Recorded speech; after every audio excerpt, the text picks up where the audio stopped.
Okay, good morning students. Welcome to Learners Academy. The next topic of the chapter is, the second topic of the chapter is, and the most important one, properties of determinants. ठीक है, कल हमने सीखी determinants, आज अपन सीखेंगे उसकी properties. देखो, property एक ऐसी चीज होती है किसी भी चीज की जो उसको सॉल्व करने में अपने को हेल्प करती है, या उसको अगर बिना प्रॉपर्टी के सॉल्व करें तो वो आपका कैलकुलेशन लेंदी हो सकती है, या समटाइम्स ऐसा भी होता है कि सॉल्व ही ना हो। पर ऐसा तो खैर बहुत मुश्किल है कि सॉल्व ही ना हो। प्रॉपर्टी हमको क्या करती है, हेल्प करती है। ठीक है, अब हमारी एक एक्सरसाइज है जिसमें अपने को 100% कंपलसरी रूप से प्रॉपर्टी से ही उसको सॉल्व करना है, या फिर विथआउट मच कैलकुलेशन से सॉल्व करना है। विथआउट में भाई एक या दो स्टेप लास्ट की कैलकुलेशन अलाउड है, बाकी पूरे डिटरमिनेंट को अपन कैलकुलेट करके सॉल्व कर रहे हैं वो अलाउड वहां पे नहीं है। ठीक है, प्रॉपर्टीज क्या करेंगी, आपको क्विकली सॉल्व करने के लिए हेल्प करेंगी। अच्छा, प्रॉपर्टीज ऑफ डिटरमिनेंट्स और जो एलिमेंट्री ऑपरेशंस हमने कहा था मैट्रिसेस चैप्टर में लास्ट एक्सरसाइज में, वो ज्यादा भी नहीं तो 25 to 33%, मतलब 1/4 या 1/3 प्रोपोर्शन ले लो, इतना करीब करीब आइडेंटिकल है, इतना आइडेंटिकल है, बट नॉट ऑल। ठीक है, थोड़े बहुत चेंजेस भी हैं। तो हम जब प्रॉपर्टीज ऑफ डिटरमिनेंट्स अभी सीखने वाले हैं तो साथ के साथ अपन मैट्रिसेस का एलिमेंट्री ऑपरेशन भी कंपेयर करेंगे कि वहां क्या होता था और यहाँ क्या हो रहा है और क्या डिफरेंस है। वहां क्या अलग होता था, यहाँ क्या अलग हो रहा है। बिकॉज क्या प्रॉपर्टीज एक ही फ्लो में पढ़ ली और मैट्रिसेस की जो एलिमेंट्री ऑपरेशन है उनको एक बार के लिए भूल गए, तो फिर क्या होगा, फिर ये होगा कि जब अपन सारे चैप्टर कर लेंगे तो सब मिक्स हो जाएगा। तो अपने को सबसे मेन इंपॉर्टेंट बात ये, प्रॉपर्टीज पढ़ते टाइम सबसे इंपॉर्टेंट बात ये कि एक एक प्रॉपर्टी पढ़ते चलो, साथ में उसको अगर ऐसा कुछ ऐसे रिलेटेड कुछ एलिमेंट्री ऑपरेशन में भी था, साथ में ही कंपेयर करते चलो कि वहां क्या अलग होता था। हो सकता है कोई चीज बिल्कुल सेम हो सकता है कोई चीज बिल्कुल अलग हो, और हो सकता है कोई चीज थोड़ी सेम और थोड़ी अलग हो। ठीक है, एक और बात मैं आपको कहूंगा, देखो डिटरमिनेंट आपने कल इंट्रोड्यूस किया, तो जो काम मैट्रिसेस में हर एक एलिमेंट के साथ होता था, जनरली ऐसा हो रहा है कि डिटरमिनेंट में वो एक पर्टिकुलर रो या कॉलम में हो रहा है।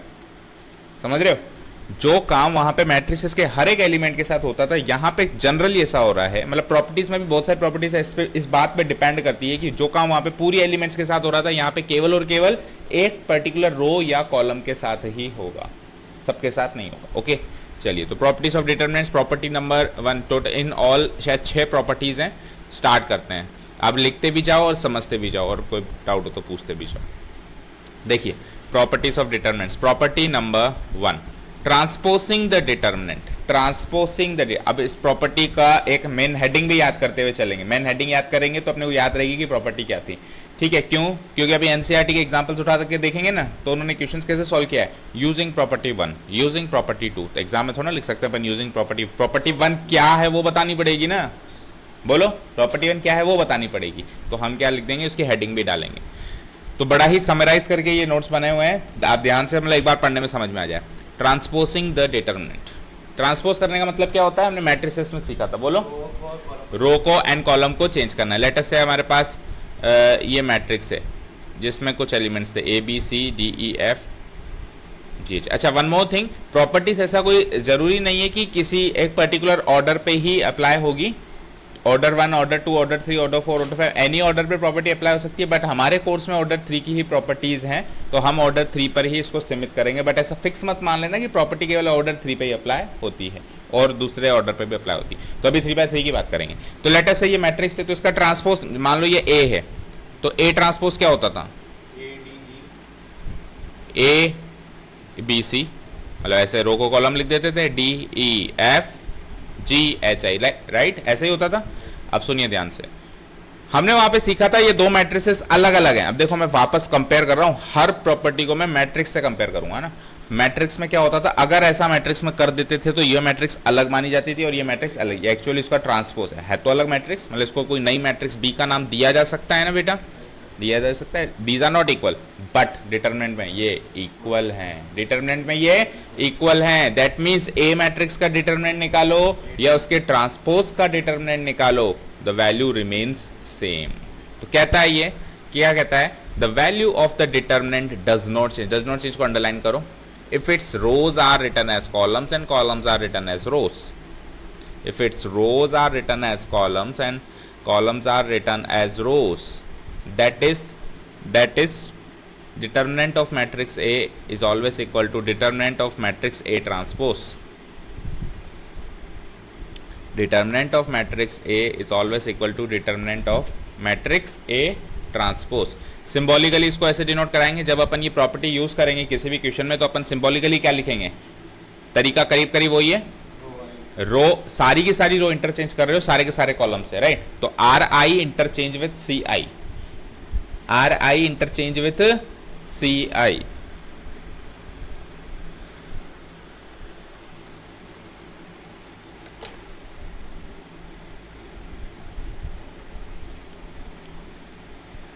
लिख लिया यहां तक।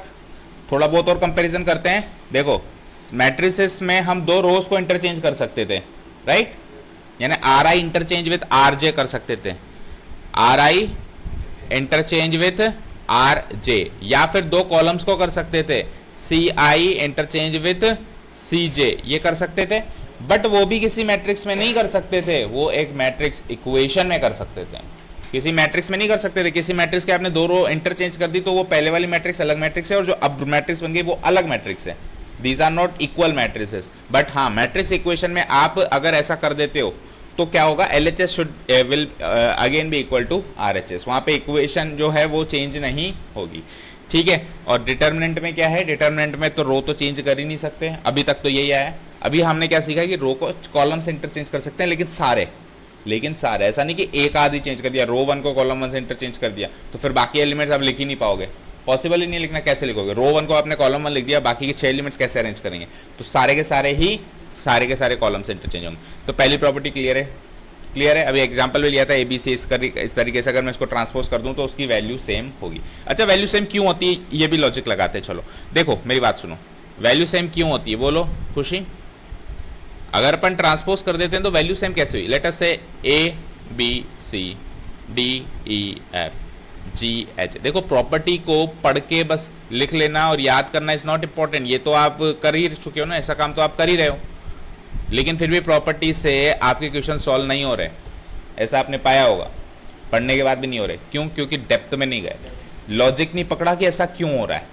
अगर लॉजिक पकड़ के चलो, वही बात है, अगर थ्योरम का प्रूफ डेरिवेशन याद हो जाता है तो थ्योरम याद हो जाती है। तो हर एक प्रॉपर्टी का डेरिवेशन याद करो, ये समझो। देखो लेट अस से मैं इसका ट्रांसपोज कर देता हूं, ये एक डिटर्मिनेंट है, डिटर्मिनेंट को डेल्टा से डिनोट करा सकते हैं। लेट अस से मैं इसका ट्रांसपोज कर सकते हैं, डेल्टा डैश कर दो, चलो डेल्टा 1 कर दो, है ना, because it is a number, तो नंबर के नीचे 1 2 3 लगा सकते हैं। तो ट्रांसपोज कर देंगे तो ABCDEFGHI ऐसा ही होगा क्या, ठीक है फाइन। अब देखो हमने सीखा था कि डिटर्मिनेंट की वैल्यू निकालने के लिए किसी एक पर्टिकुलर रो या कॉलम को एक्सप्लोर किया जाता है। तो लेट अस से मैं इसको एक्सप्लोर कर सकता हूँ, एक्सपैंड कर सकता हूँ R1 से, तो सिमिलरली यहाँ में C1 से नहीं कर सकता क्या, बोलो। तो जब मैं इधर R1 से करूंगा, इधर C1 से करूंगा, तो जो वैल्यू इधर आएगी वही वैल्यू इधर आएगी कि नहीं आएगी, तो delta will be equal to delta 1 और नॉट, हो जाएगा ना, ठीक है। इसीलिए प्रॉपर्टी नंबर अप्लाई हो पाती है, इसकी एप्लीकेशन वैलिडेट कर दी अपन ने, मतलब ये वैलिड है, ओके। चलते हैं सेकंड प्रॉपर्टी में।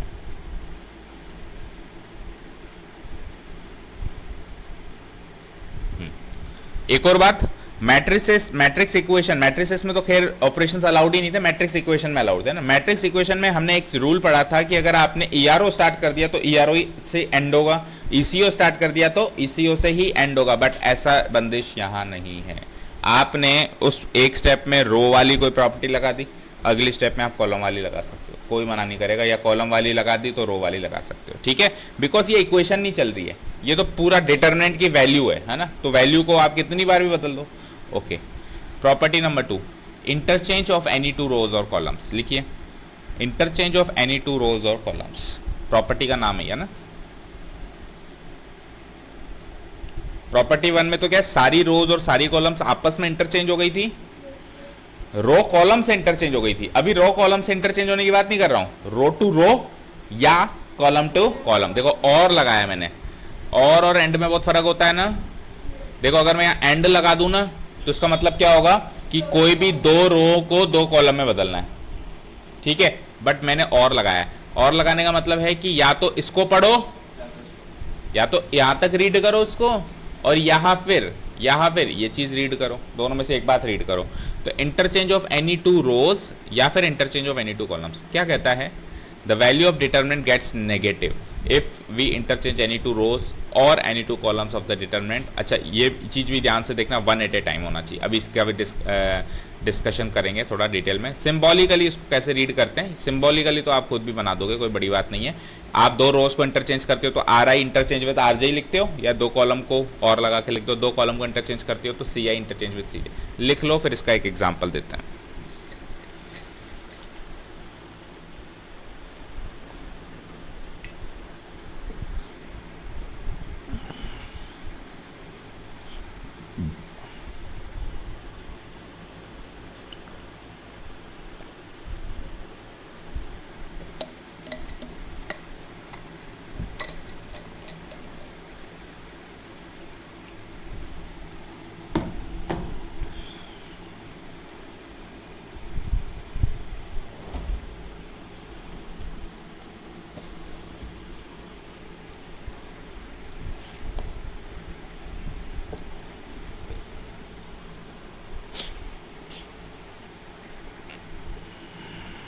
लिख लिया?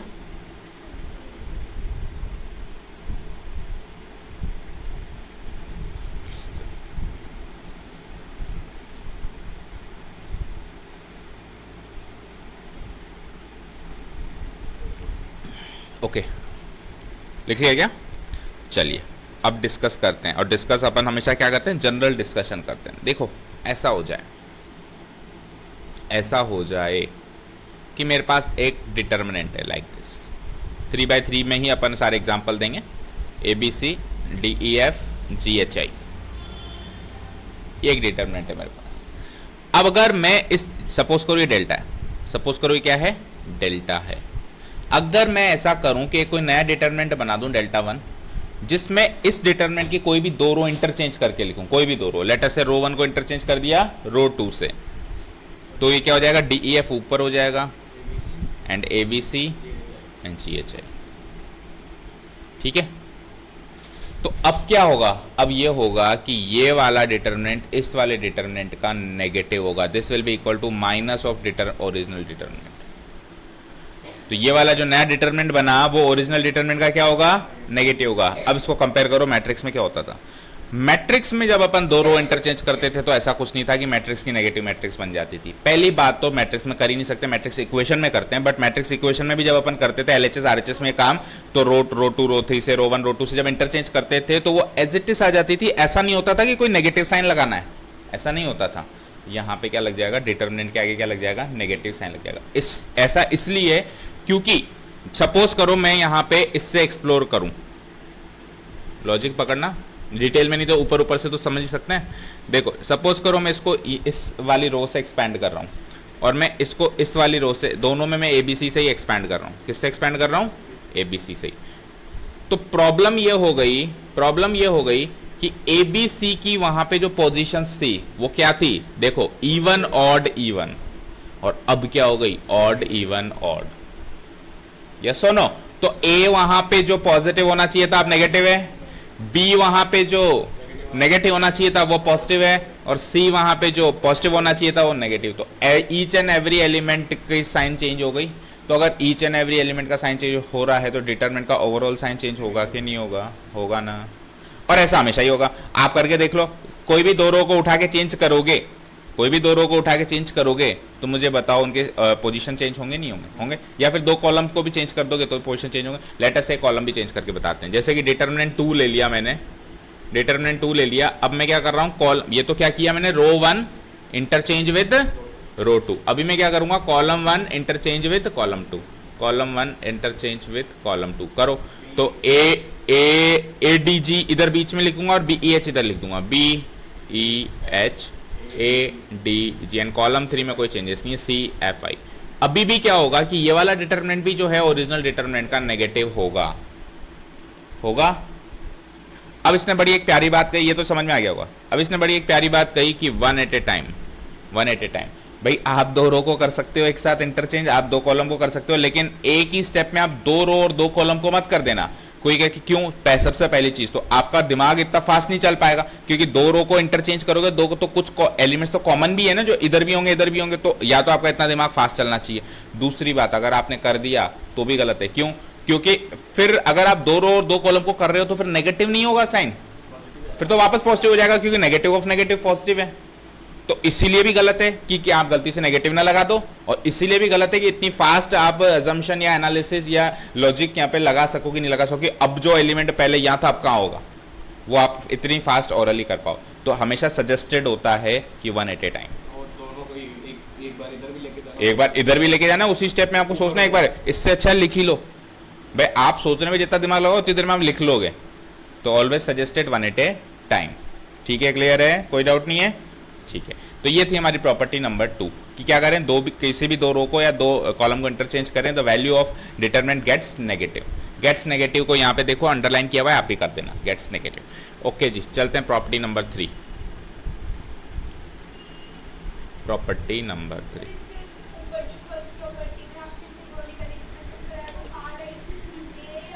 RI से CI, यानी I की वैल्यू कुछ भी ले लो। 1 लोगे तो इधर C1, 2 लोगे तो C2, 3 लोगे तो C3, मतलब R1 कॉलम 1 से ही होगी इंटरचेंज, R2 कॉलम 2 से ही, और R3 कॉलम 3 से ही। तभी तो II सेम है। यहाँ पे IJ अलग अलग है, यहाँ पे 2 अलग रोज की बात हो रही है, 2 अलग कॉलम्स की बात हो रही है।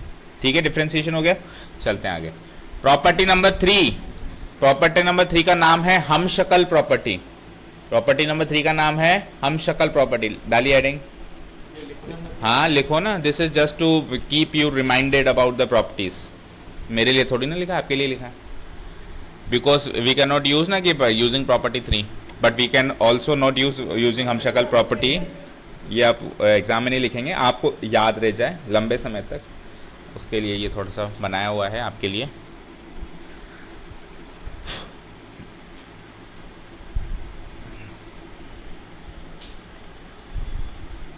ठीक है, property number 3 is very easy property, है ना।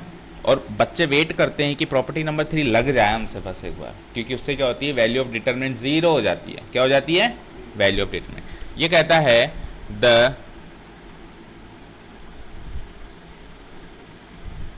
देखो ये क्या कहता है, the value of the determinant becomes 0 कब? इफ एनी 2 रोज और any 2 columns of the determinant are identical. Identical का मतलब है उनके सारे कॉरस्पॉन्डिंग एलिमेंट सेम होना चाहिए। जैसे रो 1 में 3 एलिमेंट्स है, रो 2 में भी 3 एलिमेंट्स है, तो ये इसके सेम होना चाहिए, ये इसके सेम होना चाहिए, ये इसके सेम होना चाहिए, कॉरस्पॉन्डिंग एलिमेंट सेम होने चाहिए। ठीक है, अगर ऐसा है, या फिर ऐसा कॉलम में भी हो सकता है, जैसे कि मान लो कि कॉलम 1 कॉलम 2 की बात हो रही है, तो कॉलम 1 लेटर से ये है, कॉलम 2 लेटर से ये है, तो इनके भी आइडेंटिकल इनके भी क्या होने चाहिए, आइडेंटिकल एलिमेंट्स होने चाहिए, कॉरस्पॉन्डिंग एलिमेंट्स आइडेंटिकल होने चाहिए। ये इसके बराबर, ये इसके बराबर, या ये इसके बराबर। इन दोनों में से कोई भी एक बात हो जाए, और इन दोनों में से कोई भी एक बात हो जाए, तो we can say determinant equal to 0। We can say determinant equal to 0।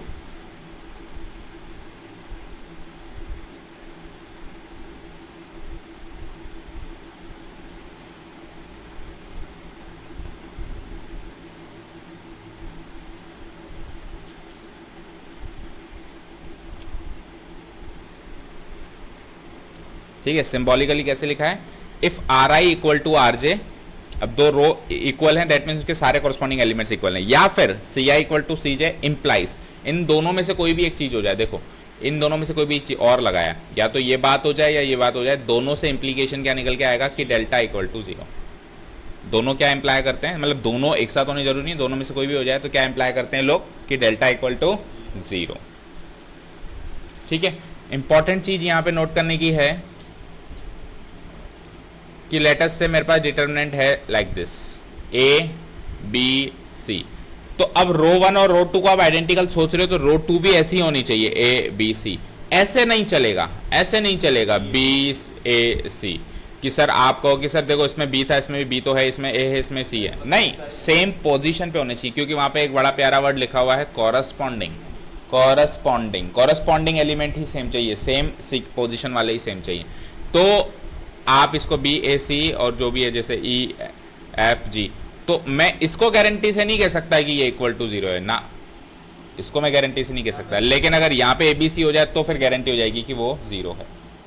ठीक है खुशी, ये कॉरस्पॉन्डिंग नहीं हुए, ये इसके बराबर है, ये इसके बराबर है और ये इसके बराबर, अभी पूरे कॉरस्पॉन्डिंग, ये इसके और ये इसके। सिमिलरली कॉलम में भी ये इसके corresponding element should be equal. ठीक है, अब प्रॉपर्टी नंबर 3 अभी थोड़ी सी याद रखना, क्योंकि प्रॉपर्टी नंबर 3 का एक विस्तार रूप आएगा प्रॉपर्टी नंबर 4 के बाद, तो थोड़ा सा माइंड में रखेंगे, ऐसा नहीं भूल गए 4 पे आ गया तो 3 को बिल्कुल डिलीट कर दें, ऐसा नहीं। क्या है 3 नंबर प्रॉपर्टी कि कोई भी दो रोज या दो कॉलम्स हम शक्ल की तरह दिखाई दें तो डिटरमिनेंट क्या हो जाता है, 0 हो जाता है। प्रॉपर्टी नंबर 4 है multiplication bye a scalar, multiplication bye scalar. फिर इसके रिजल्ट्स हैं, इस प्रॉपर्टी नंबर 4 के बाद कुछ रिजल्ट्स भी सीखेंगे जो प्रॉपर्टी नंबर 3 और 4 के साथ मतलब मिक्स में आए हैं।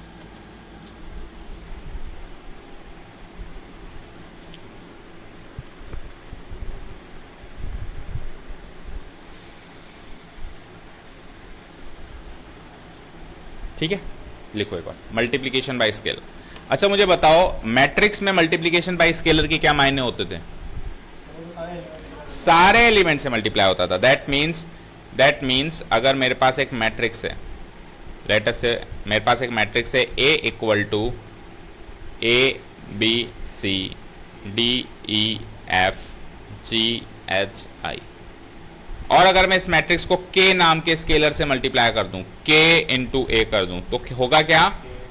अंदर जो A B C D E F था, A B C D E F G H I था, ये मैट्रिक्स A था, तो क्या हो जाएगा? K सबसे मल्टीप्लाई हो जाएगा, इससे भी, इससे भी, इससे भी, इससे भी, इससे भी, इससे भी, इससे भी, इससे भी। ठीक है, ऐसा होता था मैट्रिक्स में। डिटरमिनेंट में क्या होता है, अगर किसी डिटरमिनेंट को, लेट अस से डिटरमिनेंट का एग्जांपल लेते हैं, इसको डिलीट कर देता हूं। लेट अस से मेरे पास एक डिटरमिनेंट है A B C D E F G H I, और अब मैं अगर किसी स्केलर से इस डिटरमिनेंट को मल्टीप्लाई, मतलब सॉरी इसको ऐसे लिखना पड़ेगा ना, अगर मैं किसी स्केलर से इसको मल्टीप्लाई कर दूं, K into sum determinant A, K into sum determinant A, तो होगा क्या? जो ओरिजिनल मेरे पास डिटरमिनेंट था उसमें क्या चेंजेस होंगे? A B C D E F G H I, ये ओरिजिनल डिटरमिनेंट था, तो क्या चेंजेस होंगे कि ये जो K है ना बेटा, ये पर्टिकुलर एक रो या पर्टिकुलर एक कॉलम से ही गुणा हो सकता है, सारे एलिमेंट से गुणा नहीं होगा। तो ये K जाके A से, इस सपोज करो फर्स्ट रो से गुणा करना है तो K A K B K C हो सकता है। किसी ने कहा नहीं सर मुझे सेकंड से करना है, तो ये ले भाई सेकंड से कर दें, ऐसे भी कर सकते हो, K D K E K F। किसने कहा सर मुझे तो कॉलम से करना है, ये ले भाई थर्ड कॉलम से करना है मुझे, ये लो K C K F K I। और किसी ने अगर कहा कि मुझे तो सभी से करना है, तो फिर एक्चुअली वहां पे K क्यूब लिखना पड़ेगा। अगर आपको सभी से करना है तो फिर K into determinant of A नहीं लिखना पड़ेगा, क्या लिखना पड़ेगा? K क्यूब, क्योंकि 3 बार K चाहिए। जैसे सपोज करो 3 रो से चाहिए तो 3 K चाहिए, तो K क्यूब लिखना पड़ेगा। आप सिंगल K लिख रहे हो तो अंदर एक रो या एक कॉलम से ही मल्टीप्लाई हो सकता है। और इस बात को आप उससे भी कंपेयर कर सकते हो। मैंने आपको स्टार्टिंग में क्या कहा कि मैट्रिक्स में जो काम सारे एलिमेंट में होता था, डिटरमिनेंट में करीब करीब वो काम एक पर्टिकुलर रो या कॉलम से हो रहा है, तो वही काम हो रहा है मैट्रिक्स में, सारे एलिमेंट से K मल्टीप्लाई हो जाता था, यहाँ पे पर्टिकुलर एक रो या एक कॉलम से हो रहा है। चलिए अब इसको लिख डालो। The value of the determinant gets multiplied by the scalar K if any one row or column is multiplied by that scalar K, और any one row और column में उसके सारे एलिमेंट शामिल है, all the elements, ब्रैकेट में लिख देना all the elements। that is symbolically लिखेंगे कि अगर मैंने रो I को, I नाम की रो को K इंटू रो I कर दिया तो डेल्टा भी K से मल्टीप्लाई हो जाएगा। या फिर ऐसा मैंने कॉलम के साथ किया कि कोई I नाम का कॉलम है, कॉलम 1 कॉलम 2 कॉलम 3, उसको मैंने पर्टिकुलर उस कॉलम को मैंने K नाम के स्केलर से गुणा कर दिया, तो भी क्या हो जाएगा कि पूरा जो डेल्टा है, डिटरमिनेंट है, वो K से मल्टीप्लाई हो जाएगा। और फिर रिजल्ट अभी सीखते हैं, पहले यहाँ तक लिखो। रिजल्ट पहले अपन डिस्कस करेंगे फिर लिखेंगे। इस सिंबॉलिकल नोटेशन तक लिख दो प्रॉपर्टी 4 के।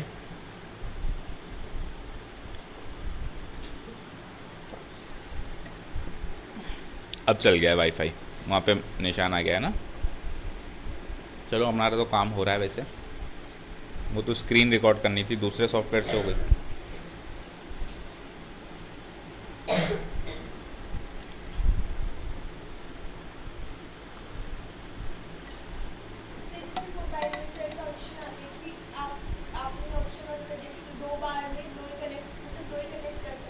हाँ वो लिमिट कर देते हैं उसकी डिवाइसेस को। हाँ कर सकते हैं, उसमें ऑनलाइन उसका पोर्टल खोल के आईडी पासवर्ड लगा के अपन लिमिट कर सकते हैं।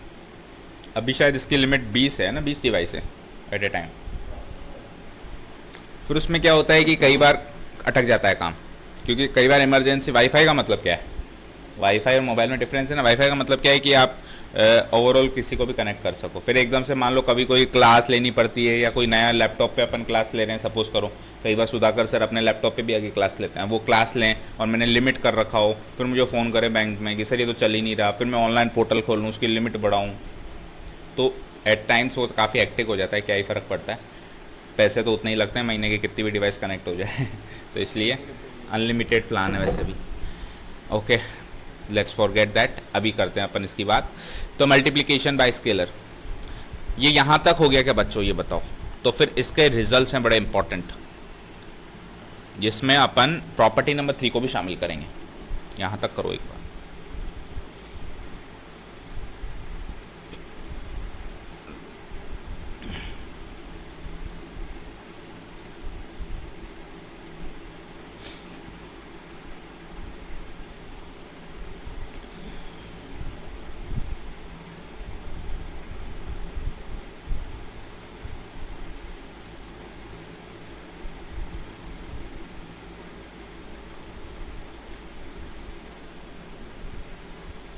ठीक है, हो गया नोट डाउन। चलिए देखिए, मुझे बताइए ये प्रॉपर्टी ने हमको क्या सिखाया, कुछ ऐसा सिखाया कि अगर मेरे पास डिटर्मिनेंट ए है, A B C D E F G H I, इस टाइप का अगर मेरे पास एक डिटर्मिनेंट है, हाँ, और अगर मैं इस डिटर्मिनेंट को किसी रो को अगर मैं के से, या किसी स्केलर को अगर मैं के से, जैसे सपोज करो रो को कर दिया मैंने, इसको भी कर दिया लेटर से के के के, तो ये क्या हो जाएगा, ये डिटरमिनेंट भी क्या मल्टीप्लाई हो जाएगा, के से मल्टी, ऐसा इस प्रॉपर्टी ने सिखाया। तो इनडायरेक्टली इसने, मतलब कोई भी चीज अपन सीखते हैं तो वो रास्ता वापस भी तो लाता है उसी जगह, कोई रास्ता लेके जाता है तो लेके भी आता है। तो इसका मतलब है कि कभी भी किसी डिटरमिनेंट में से मैं किसी एक पर्टिकुलर रो में से या कॉलम में से एक स्केलर कॉमन निकाल सकता हूं, निकाल सकता हूं ना। अब इसको दूसरे वे में समझते हैं, जैसे कि सपोज करो मेरे पास एक डिटरमिनेंट है ए, इसमें ऑलरेडी डिटरमिनेंट ए में ही वो के मल्टीप्लाइड है लेटर से। चलो अब रो 2 में कर देते हैं, क्योंकि बार बार रो 1 हो रहा है तो कंफ्यूज ना हो जाए। डी, ये है के डी, ये है के ई, और ये है के एफ और जी एच आई। लेटर से डिटरमिनेंट ए की ये वैल्यू है, या डिटरमिनेंट ए उसको ले लिया तो उसको बी ले लो, तो इसको क्या ले लेता हूं मैं, बी। बैठो चारों, डिटरमिनेंट बी, लेटर से इसकी वैल्यू। ओके,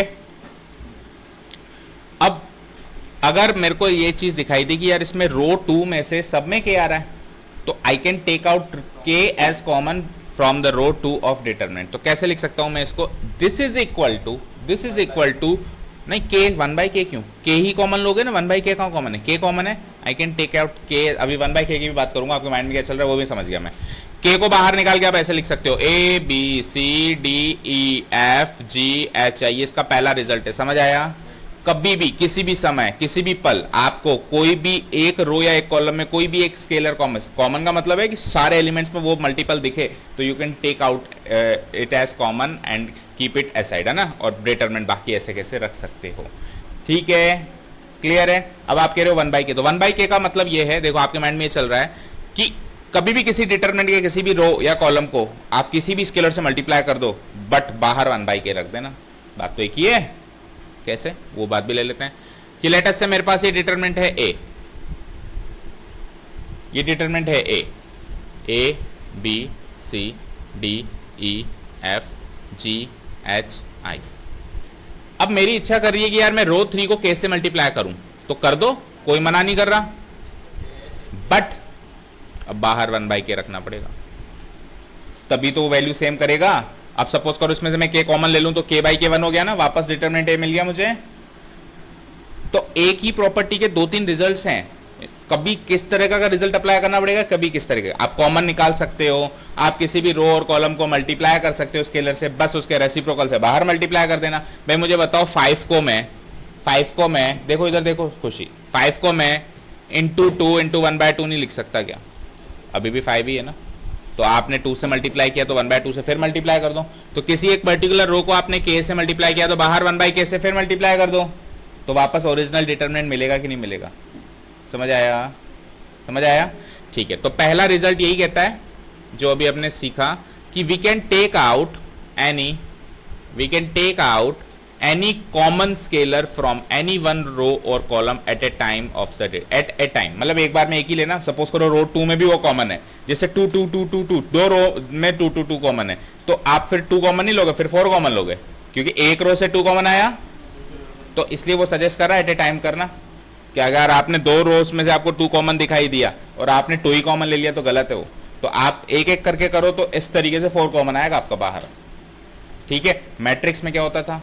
मैट्रिक्स में अगर सारे एलिमेंट्स में से 2 मल्टीप्लाई होता था तो ही 2 कॉमन आता था, अदरवाइज नहीं होता था। डिटरमिनेंट में किसी एक रो और कॉलम, वापस घूम फिर कोई बात आ रही है कि जो चीज सारे एलिमेंट्स में अप्लाई होती थी यहाँ पे एक रो या एक कॉलम पे चल रही। एक इसका रिजल्ट नंबर 2 भी है। हाँ, अपन जब उसके अंदर मल्टीप्लाई करते थे तो मैट्रिक्स में भी मल्टीप्लाई कर देते थे नंबर। अगर अपन किसी रो में उसको मल्टीप्लाई कर रहे थे एक स्केलर को, स्केलर मतलब एक मैट्रिक्स को स्केलर से मल्टीप्लाई करने का मतलब उसके सारे एलिमेंट से मल्टीप्लाई। अपन जैसे डिटरमिनेंट है उसके अंदर में अपन एक स्केलर मल्टीप्लाई कर रहे हैं तो उसमें एक रो में स्केलर मल्टीप्लाई कर देते हैं। हाँ, डिटरमिनेंट की वैल्यू में भी स्केलर मल्टीप्लाई जी बिल्कुल। अपन कॉमन निकालते हो डिटरमिनेंट में डिवाइड कर देते हैं। अपन कॉमन निकाल यानी के ऑलरेडी मल्टीप्लाइड है। हाँ, तो उसको जब कॉमन निकालते तो डिटरमिनेंट में डिवाइड कर देते। देखो मेरी बात सुनो, लेट अस से कि मेरे पास एक मैं डिटरमिनेंट ले लेता हूँ। डिटरमिनेंट है मेरे पास 2 4 6 और फिर कुछ और ले लो 10 11 12 13 14 15, राइट। अब मेरे पास क्या है, यहाँ पे 2 कॉमन है, तो मैं क्या कर सकता हूँ, उस डिटरमिनेंट को ऐसे लिख सकता हूँ, रो 1 में से 2 कॉमन ले लिया और डिटरमिनेंट को छोटा बना दिया, 1 2 3 10 11 12 13 14। ये कहने का मतलब ये है आप कॉमन बाहर निकाल सकते हो। अब जो वैल्यू बची उसको आप अलग से सॉल्व कर लो और इस डिटरमिनेंट की वैल्यू को, ये डिटरमिनेंट ही तो है, एक नंबर ही तो है, लिखा हुआ बड़े विशाल 9 अंकों में लिखा हुआ है, लेकिन है तो ये एक ही वैल्यू। इसको फिर आप बाहर जाके 2 से मल्टीप्लाई कर देना, ये कहने का मतलब है। इसको पहले सॉल्व कर लो फिर 2 से मल्टीप्लाई कर देना। आप 2 को अंदर रख के सॉल्व कर रहे हो तो आपको बड़ी वैल्यू से डील करना पड़ रहा है। अभी आपने 2 बाहर निकाल दिया, आपको छोटी वैल्यू से उसको 2 से मल्टीप्लाई करा दो और चाहे से इसको आप अंदर मल्टीप्लाई कराओ, इसकी जो वैल्यू आएगी और 2 इंटू इसकी जो वैल्यू आएगी सेम आएगी, ये कहने का मतलब है। ठीक है, क्लियर है? ठीक है, अच्छा। अब रो प्रॉपर्टी 3 एंड प्रॉपर्टी 4 को अगर अपन मिक्स करें, प्रॉपर्टी 3 क्या कहती थी, अगर 2 एलिमेंट्स 2 रोज या कॉलम्स आइडेंटिकल हैं तो वैल्यू 0, और ये क्या कहती है कि आप स्केलर कॉमन निकाल सकते हो। तो इन दोनों के मिक्स में एक रिजल्ट बनाओ। देखो, अगर किसी डिटरमिनेंट में किसी भी टाइम 2 रोज या 2 कॉलम इक्वी मल्टीपल्स आ जाए, क्या आ जाए, इक्वी मल्टीपल्स आ जाए, मतलब एक दूसरे के मल्टीपल्स आ जाए, तो भी वैल्यू 0 हो जाती है। क्यों? देखो, लेट अस से मेरे पास एक डिटरमिनेंट है ए, ये इसका रिजल्ट है, कोई नई प्रॉपर्टी नहीं है, इन 3 एंड 4 के मर्ज का रिजल्ट है। लेट अस से मेरे पास ये है ए बी सी और यहां पे इसका इक्वी मल्टीपल है, लेट अस से 3a 3b 3c और फिर इधर d e f है। तो वैसे तो उसकी वैल्यू 0 नहीं है क्योंकि 2 आइडेंटिकल होने चाहिए थे, abc होना चाहिए था, या 3a 3b 3c या 3a 3b 3c होना चाहिए था। दीज आर नॉट आइडेंटिकल, तो 0 तो नहीं हो सकता। बट प्रॉपर्टी नंबर 4 क्या कहता है, स्केलर बाहर निकाल दो, कहता है ना वो। तो मैं क्या इसमें से 3 बाहर नहीं निकाल सकता? जैसे ही मैंने इसमें से 3 बाहर निकाला, अब क्या हुआ, a b c बन गया ना आइडेंटिकल। तो फिर ये क्या हो जाएगा, 3 इंटू 0 दैट इज 0। ठीक है, तो प्रॉपर्टी नंबर 3 एंड 4 का एक रिजल्ट है, दोनों मिलके एक रिजल्ट देती हैं। वो रिजल्ट ये है कि अगर किसी भी एक पर्टिकुलर 2 पर्टिकुलर रोज या कॉलम्स में इक्वी मल्टीपल्स रखे हुए हैं तो भी डिटरमिनेंट की वैल्यू क्या होगी, 0 होगी। सेकेंड नंबर रिजल्ट लिखिए, इफ एनी 2 रोज और columns of a determinant are equimultiples को अपन प्रोपोर्शनल भी कह सकते हैं ना, are proportional, then the value of determinant becomes 0। ये सेकेंड रिजल्ट है।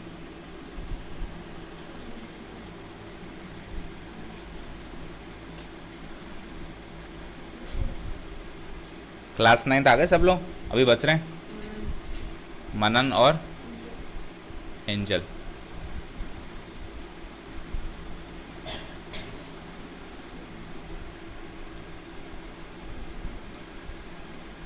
पेपर घर जाके देखा था?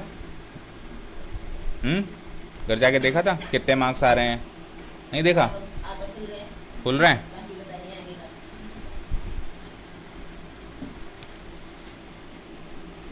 बोलो कृतिका, कितने मार्क्स आ रहे हैं?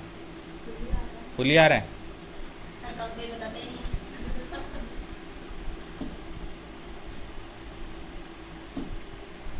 Okay fine. चारू आपके कितने आ रहे हैं बेटा? आ रहे हैं, आप देख लेंगे। हाँ, और एसी वेसी सही चला कल रात को? हाँ, नींद वींद बढ़िया निकली?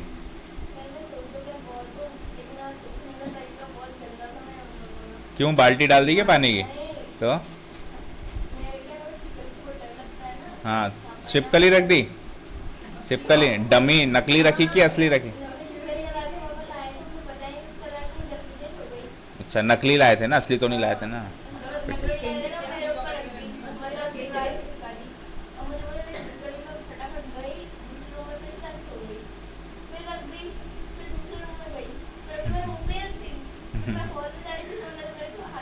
तो अब आप छिपकली से डरना बंद कर दोगे, फायदा हो गया आपको।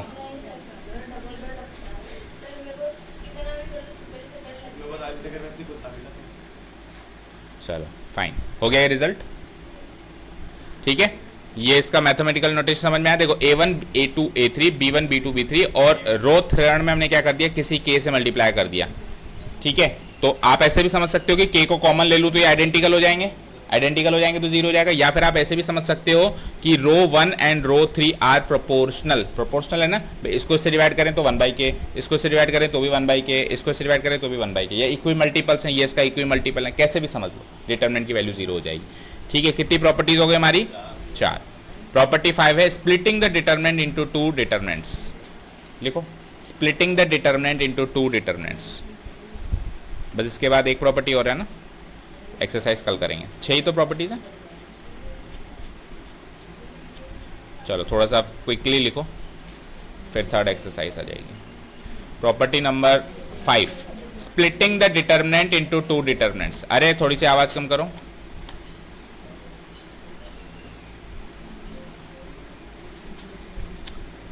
प्रॉपर्टी 5 कहती है कि एक डिटरमिनेंट को 2 डिटरमिनेंट के सम के रूप में लिखा जा सकता है। इनटू 2 डिटरमिनेंट्स लिखने से बढ़िया है, अब आप लिख ही रहे हो तो थोड़ा करेक्ट करके लिखो, ऐसे लिखो, splitting the determinant into the sum of 2 determinants, into the sum of 2 determinants. 12th class सीखनी है क्या? Splitting the determinants into the sum of 2 determinants.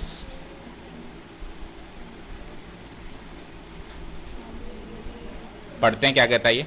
If some or all elements of a row or a column of a determinant are expressed as the sum of 2 or more terms, then the determinant can also be expressed as the sum of 2 or more determinants। ये क्या कह रहा है कि अगर किसी एक रो के जो कहां पे, if sum or all elements of a row or a column of a determinant are expressed as the sum of 2 or more terms, then the determinant can be expressed as the sum of 2 or more determinants।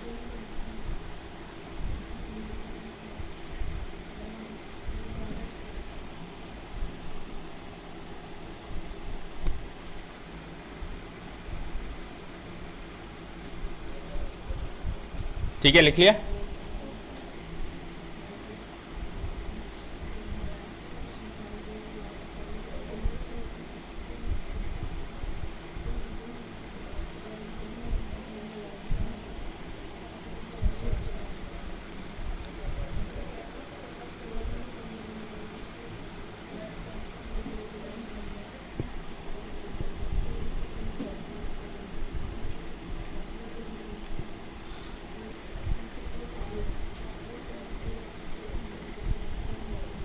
ठीक है, अब पढ़ने में तो आप समझ लोगे बेटा।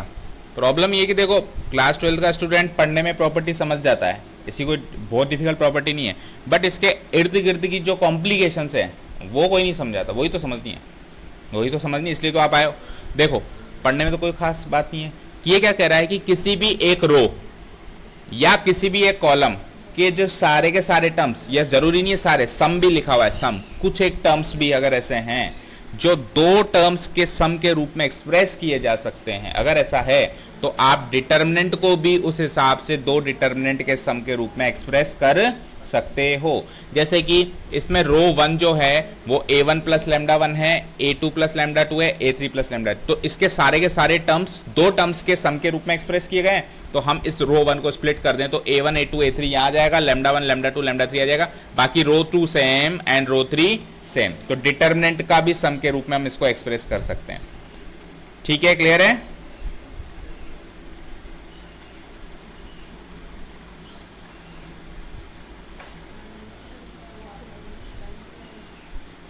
हो जाओ एडजस्ट कहीं ना कहीं, ये चेयर ले लो।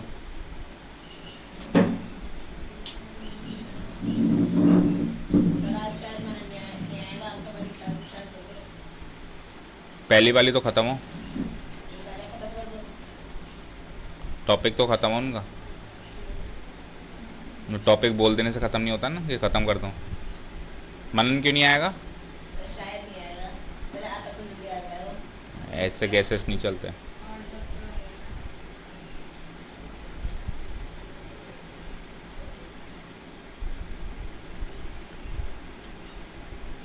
ठीक है, हो गया ये। प्रॉपर्टी 5 ही करेंगे, 6 फिर देखते हैं शाम को। ये इतना लिख दिया क्या? कहाँ तक लिख दिया आपने? यहाँ तक लिख दिया?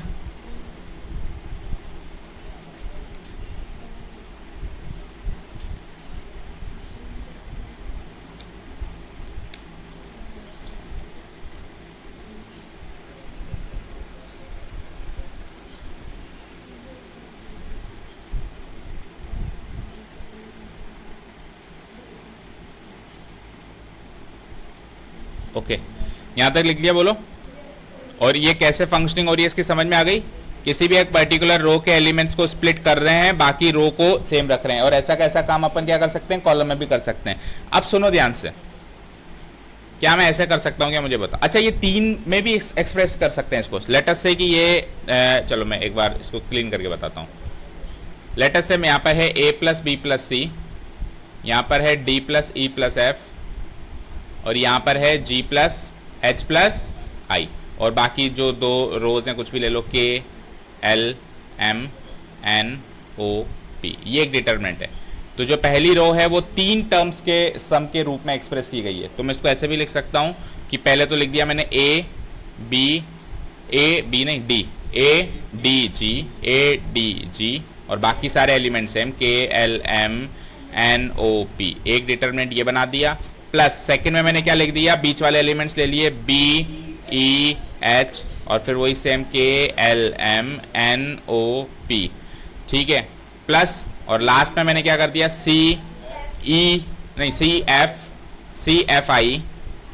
f i k l m n o p, ऐसे भी कर सकते हैं, 3 टर्म्स में भी कर सकते हैं। अच्छा, ऐसा भी फिक्स नहीं है कि यहाँ पे आपने पहला एलिमेंट लिया है a d g, यहाँ पे दूसरा लिया। आप कुछ भी कर सकते हो। आप ऐसे भी तो कर सकते हो कि लेटस से मैं यहाँ पे तो लिख दूं, यहाँ पे तो मैंने a लिखा है, यहाँ पे मैं d की जगह मैं e लिख दूं, और ये d में यहाँ लिख दूं। भाई समी तो है, कॉम्यूटेटिव है ना। आप a d plus E plus F को e plus D plus F नहीं लिख सकते क्या? अब a के साथ e आ गया, e के साथ g आ गया, सम तो कम्यूटेटिव होता है ना वैसे भी, ठीक है। तो आप कोई भी एक एलिमेंट उठा के बस, लेकिन 1 एट ए टाइम ही लिखना, ऐसा नहीं कि आपने डी यहां लिख दिया तो फिर दोबारा डी में मत लिखना, ठीक है। क्लियर है? एक चीज, ये चीज क्लियर हो गई। और ऐसा आप कॉलम में भी कर सकते हो। अब इंपॉर्टेंट बात सुनो जरा ध्यान से, मैट्रिसेस में ऐसा होता था, याद करो, a प्लस बी, लेटर्स बोलते जाओ आगे, a b c d e f g h i j k l m n o p q r। Matrices में कुछ ऐसा होता था, याद करो, a c e g i k m o q plus b d f h j l n p r। ऐसा matrices में allowed था कि नहीं था? भाई दो मैट्रिसेस को सम करने का मतलब क्या है? उसकी कॉरेस्पॉन्डिंग एलिमेंट्स को जोड़ना। तो अगर कॉरेस्पॉन्डिंग एलिमेंट को जोड़ सकते हैं तो वापस क्यों नहीं स्प्लिट कर सकते? वापस स्प्लिट भी कर सकते हैं, बट डिटर्मिनेंट में ऐसा अलाउड डिटरमिनेंट में ऐसा अलाउड नहीं है कि आपने रो 1, रो 2 एंड रो 3 को एक साथ ही स्प्लिट करके दो डिटरमिनेंट में लिख दिया। ये बताए कितने डिटरमिनेंट में स्प्लिट होगा? 6 डिटरमिनेंट। 9 में क्यों होगा? पहली रो के हिसाब से दो डिटरमिनेंट बनेंगे, 1 एट ए टाइम करोगे ना। फिर दूसरी रो के हिसाब से वो दो के 4 होंगे, 8 होंगे, 8, 4 के 8 होंगे। देखो पहली रो के हिसाब से ये डिटरमिनेंट 2 में स्प्लिट होगा, फिर दूसरी रो के हिसाब से ये भी 2 में, ये भी 2 में, तो 4 हो गए। फिर तीसरी रो के हिसाब से ये भी 2 में, ये भी 2 में, ये भी 2 में, ये भी 2 में, तो कितने हो गए? 2 4, नहीं और भी ज्यादा हो गए क्या? देखो ये 2, ये मतलब ये 2 में, हाँ 1 2 3 4 5 6 7 8 हो गए, मतलब 2 का क्यूब हो गया, है ना? क्लियर है? समझ में आ गई बात? आप इसको दो डिटरमिनेंट के सम के रूप में मत कर देना। मैट्रिसेस में ऐसा होता था, डिटरमिनेंट में ऐसा नहीं होगा। अगर ये मैट्रिसेस है तब करेक्ट है, अगर डिटरमिनेंट है तो ये करेक्ट नहीं है। 1 एट ए टाइम ही करना है। इसका जो इंपॉर्टेंट नोट है, the determinant should be splitted according to any one और any one column at a time. ये जो मैंने अभी बात कही इसी को इसने लिखा है कि एट ए टाइम आपको एक ही रो और एक ही कॉलम करना है। ठीक है, तो प्रॉपर्टी 6 फिर इवनिंग में देखते हैं। अभी आप यहां तक नोट डाउन कर लीजिए। The determinant should be splitted according to any one row or any one column at a time.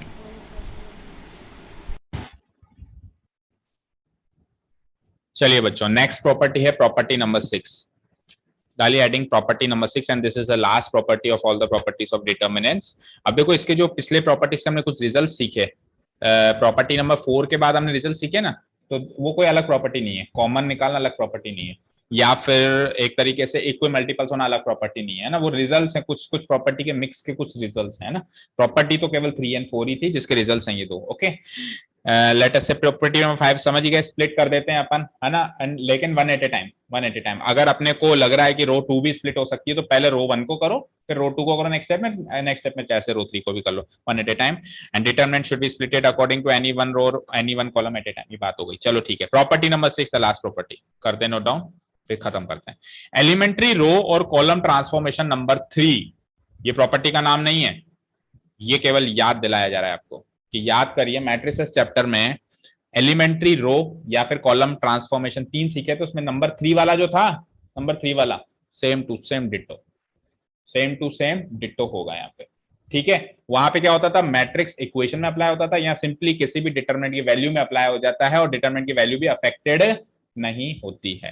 ठीक है, और प्रॉपर्टी की तरह याद करें तो क्या लिखेंगे अपन? Equimultiple property, equimultiple property याद करना चाहो तो। बाकी अगर आप किसी और नाम से याद रखना चाहो तो आपकी इच्छा है बेटा ना, ये कोई हार्ड एंड फास्ट रूल नहीं है कि इसी से याद रखो। वैसे देखा जाए तो प्रॉपर्टी नंबर 6 को ईआरओ या फिर ईसीओ नंबर 3 से याद रखो, वो ज्यादा बढ़िया है।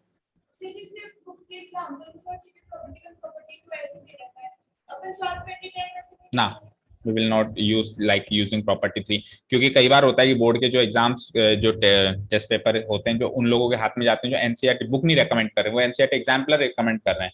अब एनसीईआरटी एग्जाम्पलर में जरूरत होने कि इनका सीक्वेंस वही हो, या लेटर से कोई are D Sharma he recommend कर रहा है, चीजें तो सब में सेम ही है, या कोई आर एस अग्रवाल, हालांकि इतना चांसेस कम है कि R D Sharma R S Agarwal को। लेकिन देखो, जो बंदा चेक करने वाला है, कोई गारंटी थोड़ी ना कि उसको एनसीईआरटी पसंद है, कोई गारंटी नहीं है ना। तो वो P1 P2 ऐसे लिखा हुआ होगा इसमें, यूजिंग P1 P2, तो हम नहीं लिखेंगे exam using P1 P2। Okay चलो इसको रीड आउट करते हैं।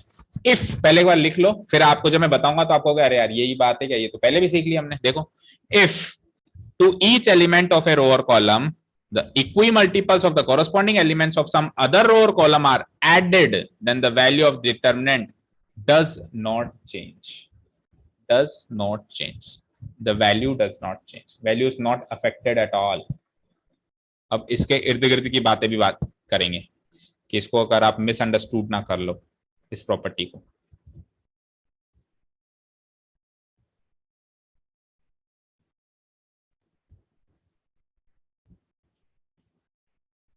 If to each element of a row or column the equimultiples of the corresponding elements of some other row or column are added, then the value of determinant does not change at all।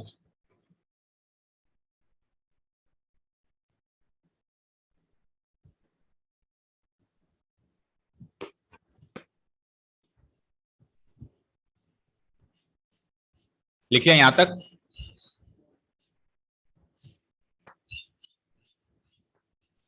Okay, let's take an example।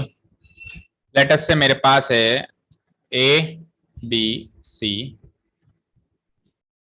Colour ले लेते हैं दूसरा, A B C D E F N G H I. Let us say ये एक 3/3 का determinant है हमारे पास, order 3 का। ओके, अब देखो मैं क्या कर रहा हूं, स्क्रीन पे देखो।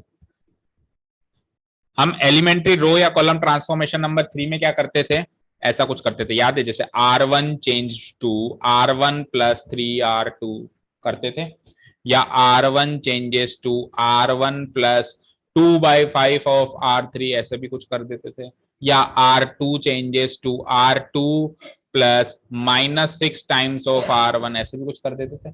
ये का यही काम इधर करना है। मेन बात वहां पे भी वही थी और यहाँ पे भी यही है। वहां पे क्या मेन बात थी कि ये और ये सेम होना चाहिए, ये और ये सेम होना चाहिए, ये और ये सेम होना चाहिए, और मेन बात यहाँ पर भी वही है कि ये और ये हर हाल में सेम होना चाहिए। लेट अस से मैंने यहाँ पे अप्लाई किया, पहली वाली प्रॉपर्टी अप्लाई कर ली, पहली वाली प्रॉपर्टी अप्लाई कर ली यहाँ पे इस जगह, तो क्या बनेगा ये डेल्टा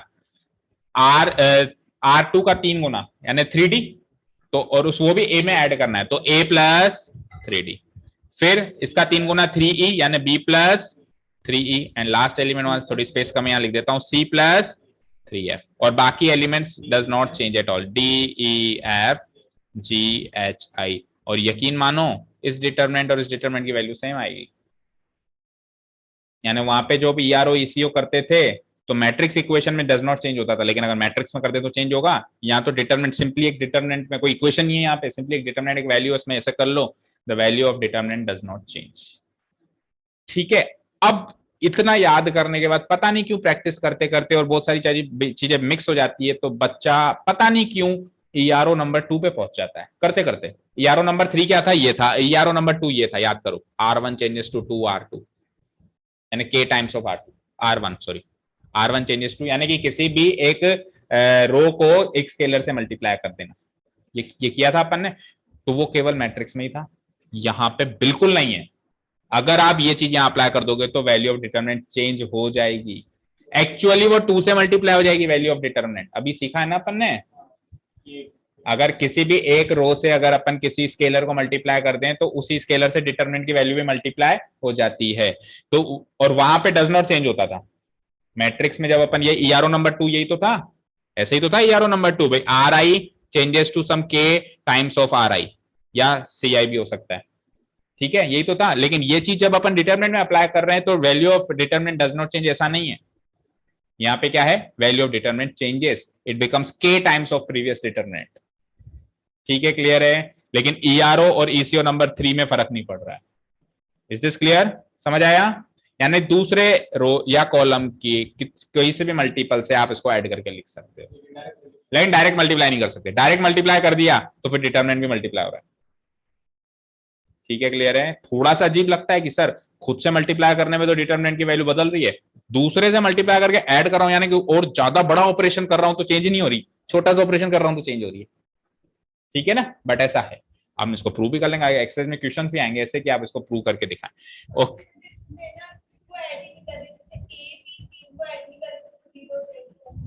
क्या फिर से बोलो, लेट अस से ए क्लियर लिख देते हैं, ABCDEFGHI, जो भी बात है मन में बिल्कुल क्लियर कट पूछो, बिकॉज यही टाइम पे आप अपने डाउट्स को क्लैरिफाई करें।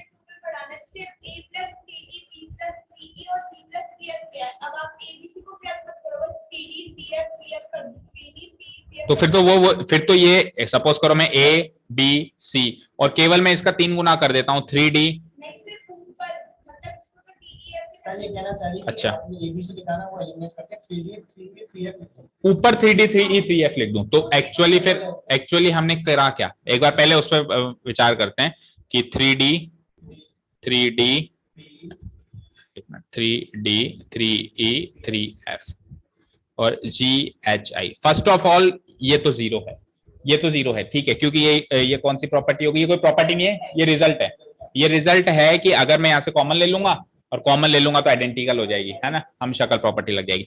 अब लेकिन सुनो मेरी बात, आप ये भी सोचो कि आपने यहां से यहां करने के लिए कौन सी प्रॉपर्टी, कोई ट्रांसफॉर्मेशन किया तो किस तरीके का किया आपने, किया रो 1 को बदला है, रो 1 को बदला है और रो 1 की जगह आपने प्लस कहाँ किया आपने, एक को प्लस किया ही नहीं ना आपने, तो सिंपली 3R2 नहीं, जीरो क्यों मानू, जब वो जीरो है ही नहीं तो जीरो क्यों मानू, आपने तो ये काम किया है, और ये तो कहीं पर भी किसी भी प्रॉपर्टी में, क्या मैट्रिक्स में भी नहीं था, ये तो मैट्रिक्स में भी नहीं था, तो फर्स्ट ऑफ ऑल आप ऐसा कर नहीं सकते।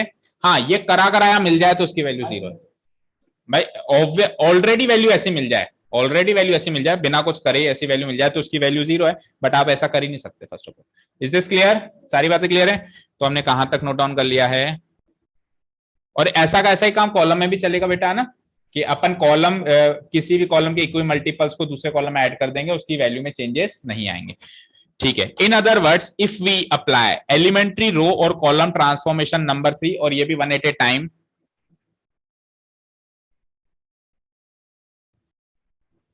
that is ri changes to ri plus k rj, या फिर ci changes to ci plus k cj, then the original determinant और ट्रांसफॉर्म्ड डिटर्मिनेंट की वैल्यू सेम होगी। इससे ये इंप्लीकेशन मिल रहा है, इससे ये रिजल्ट मिल रहा है कि जो ओरिजिनल डिटर्मिनेंट था और जो ट्रांसफॉर्म होने के बाद डिटर्मिनेंट मिला उसकी वैल्यू सेम।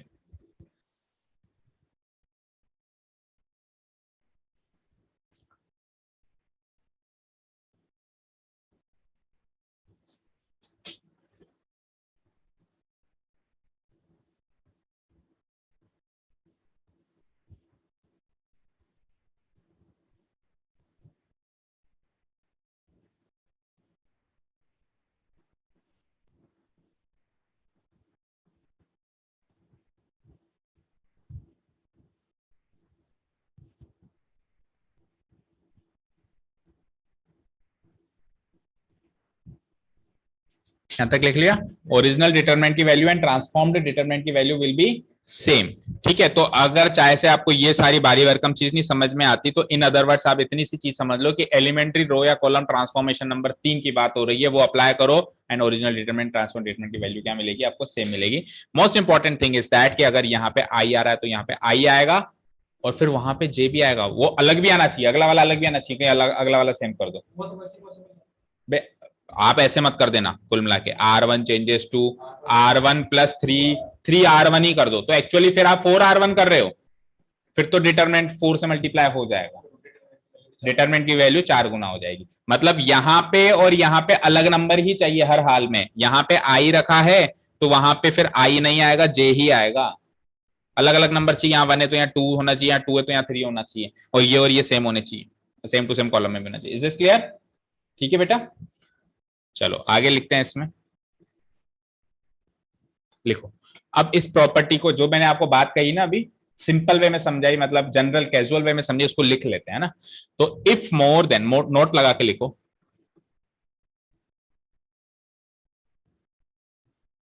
अच्छा एक्चुअली ये वो बात है जो अपन ने मैट्रिक्स ट्रांसफॉर्मेशन में भी आपको बताई थी। मैट्रिक्स ट्रांसफॉर्मेशन मैंने आपको क्या बात बताई थी, आपको याद है? देखो आप ये काम तो कर सकते हो, आप ये काम तो कर सकते हो, R1 changes to R1 plus some k times of R2 let's say, और R मान लो R1 लिखा, R2 ने R3 लिख दो let's say, R3 changes to R3 plus कोई नया कांस्टेंट ले लो, जैसे L ले लो, L टाइम्स ऑफ R2। जब तक यहाँ पे ये सेम है तब तक आप ये दोनों ऑपरेशंस वन स्टेप में लगा सकते हो, लेकिन अगर यहाँ पे सेम नहीं है तो आप है ना वन एट ए टाइम ही यूज करोगे। ये बात मैंने आपको कैजुअली बताई थी, यही काम यहाँ पे इसने थोड़ा सा सिस्टमेटिक तरीके से इस वाले चैप्टर में लिखा हुआ है।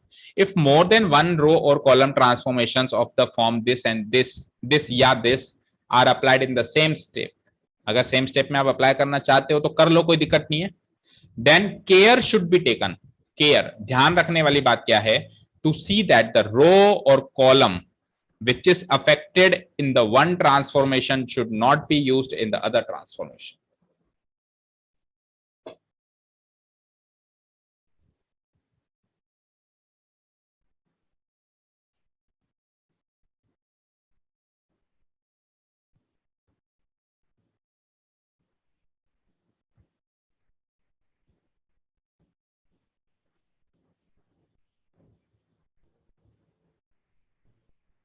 लिख लो एक बार, ऐसे कैसे छाप दो, कॉपी पेस्ट कर दो, फिर थोड़ा डिटेल में देखते हैं। This is the final thing of this class, उसके बाद कल से अपन एक्सरसाइज स्टार्ट करें। कहाँ पे केयर, केयर, केयर मतलब ध्यान, CARE, care, care should be taken. Case लग रहा है क्यों, थोड़ा सा क्लियर कर देते हैं।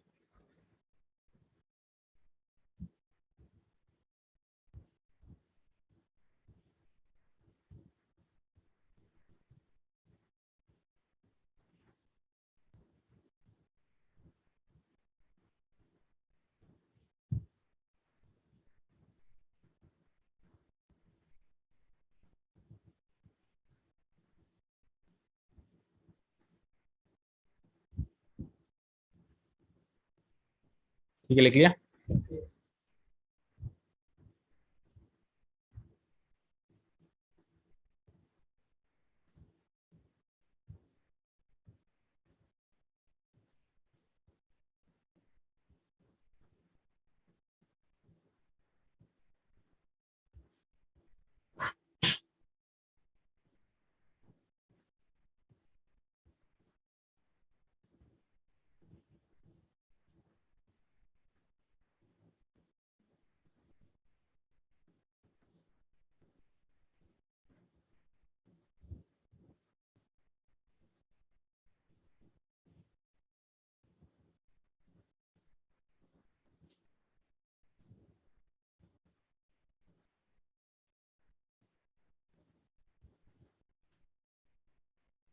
लिख लिया।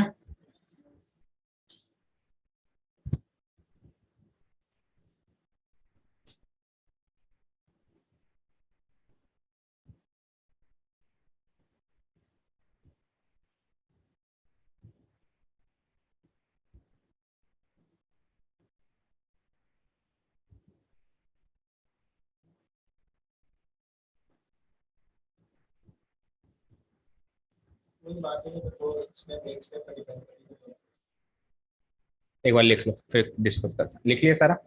डूज मतलब क्या तो कर सकते हैं इन वन स्टेप, मतलब डूज हैं, या आप ये इन वन स्टेप में कर सकते हो। दोनों ऑपरेशन आप एक ही स्टेप में कर सकते हो, दो अलग अलग स्टेप्स में करने की जरूरत नहीं है। डोंट्स मतलब आप ये वन स्टेप में इस बार ये दो चीजें एक स्टेप में नहीं कर सकते। ठीक है ना। अब चेक करेंगे भाई इसमें क्या खास बात है, क्या डिफरेंस है दोनों में।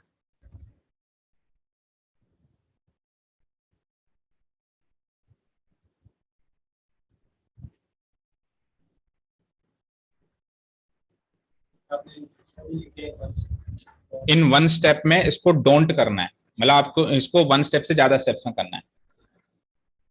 ठीक है, मतलब do this in one step, you can do this in one step and you can not do this in one step, करने का मतलब। ठीक है ना।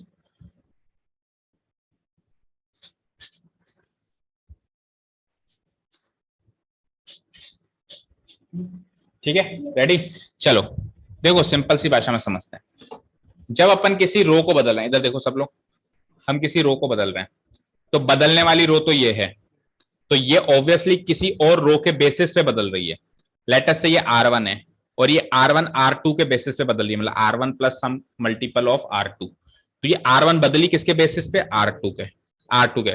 तो अफेक्ट तो R1 हुई, मतलब बदली कौन, R2 थोड़ा बदली है, R2 तो वैसे के वैसे ही है ना।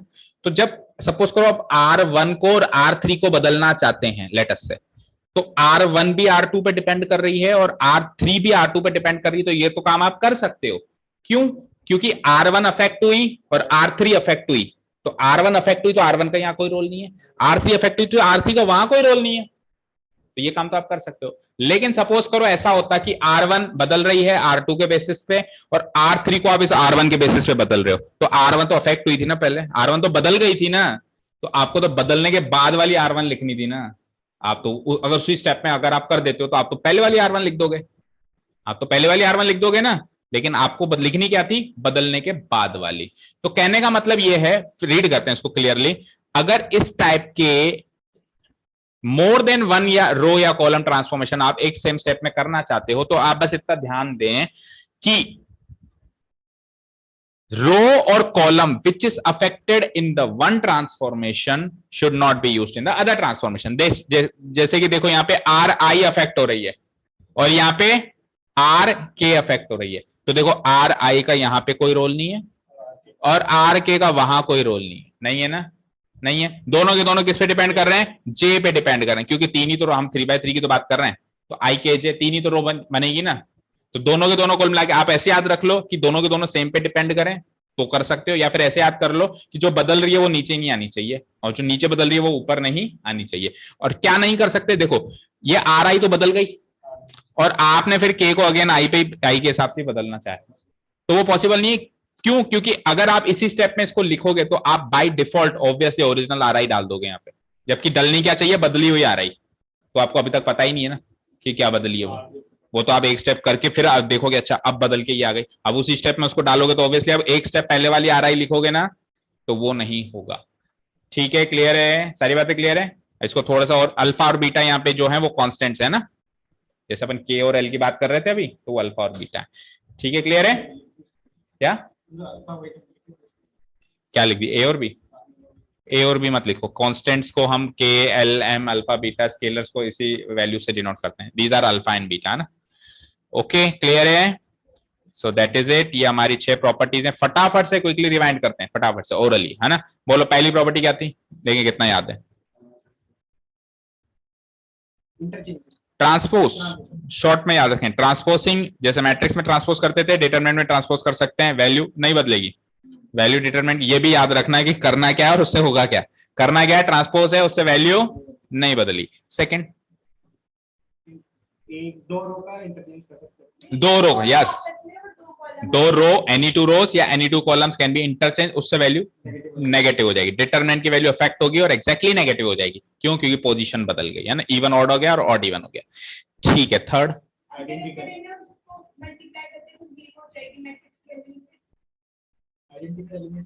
हम शक्ल प्रॉपर्टी, अगर कोई भी दो रो या कोई भी दो कॉलम सेम जैसी दिख जाएं, कॉरेस्पॉन्डिंग एलिमेंट सेम दिख जाएं, तो डिटरमिनेंट की वैल्यू क्या बन जाती है? जीरो। शॉर्ट में कैसे याद रखेंगे? हम शक्ल property. Fourth one, scalar multiplication अगर अपन कर दें तो फिर डिटरमिनेंट भी स्केलर से मल्टीप्लाई हो जाता है। स्केलर मल्टीप्लिकेशन अगर कर दें तो डिटरमिनेंट भी। अब थर्ड एंड फोर्थ को मर्ज करो। थर्ड क्या कहती थी कि सेम सेम आ जाए तो जीरो, और फोर्थ क्या कहती है कि स्केलर मल्टीप्लिकेशन कर सकते हैं किसी भी एक पर्टिकुलर रो या कॉलम से। तो इन दोनों का रिजल्ट निकल के दो रिजल्ट निकले, एक तो ये कि आप डिटरमिनेंट में कभी भी किसी भी टाइम किसी भी रो और कॉलम में से एक स्केलर कॉमन निकाल सकते हो, पर्टिकुलरली एक रो या कॉलम से वन एट ए टाइम। दूसरी इस चीज का रिजल्ट ये निकला कि अगर कोई भी दो रोज या दो कॉलम्स इक्वल मल्टीपल्स या प्रोपोर्शनल दिखाई दें तो आप क्या कर सकते हो? एक तो आप कॉमन निकाल सकते हो, कॉमन निकाल सकते हो तो हम शक्ल होकर वो जीरो बन जाएगा। दैट मींस आप कॉमन मत निकालो, आप यूं ही लिख दो कि ये प्रोपोर्शनल है और जीरो। आप बकायदा लिख सकते हो कि row 1 and row 3 are proportional. आपको पहले कॉमन निकालूं फिर लिखूं कि अब ये आइडेंटिकल है, ऐसा करने की जरूरत नहीं है। आप सीधे सीधे लिख लो कि R1 and R3 are proportional, therefore the determinant value is zero. कितनी हो गई? 4। पांचवी क्या है? स्प्लिट। स्प्लिट, कोई भी रो या कॉलम में से या तो सारे एलिमेंट्स या कुछ एलिमेंट्स अगर सम ऑफ टू एलिमेंट्स के रूप में लिखे जा सकते हैं तो यू कैन स्प्लिट देम, है ना। अपन ने सारे करके देखे, अपन ने सब सम नहीं करके देखे। मान लो सम हो तो इस चीज की उस टाइम क्या थोड़ा सा लेट हो रहे थे तो चर्चा अपन कर नहीं पाए। लेट अस से ऐसे ए प्लस बी और यहाँ पे सी प्लस डी, लेकिन वहां पे ई प्लस समथिंग नहीं है, ई है, और एफ जी एच आई जे। आप उस प्रॉपर्टी को रीड करेंगे ना, उसमें लिखा होगा सम और ऑल। भाई सारे एलिमेंट्स भी हो सकते हैं सम ऑफ टू टर्म्स की फॉर्म में, या सम एलिमेंट्स भी हो सकते हैं, जैसे दो एलिमेंट्स तो हैं और एक एलिमेंट नहीं है। तो इसको जब आप स्प्लिट करोगे तो बताओ कैसे करोगे? ए सी ई, आगे बोलो, F G H I J के, प्लस प्लस इधर तो आ जाएगा बी डी, और उधर क्या आएगा? ई नहीं लिख सकते, जीरो। अरे ई को I can write it as E plus zero.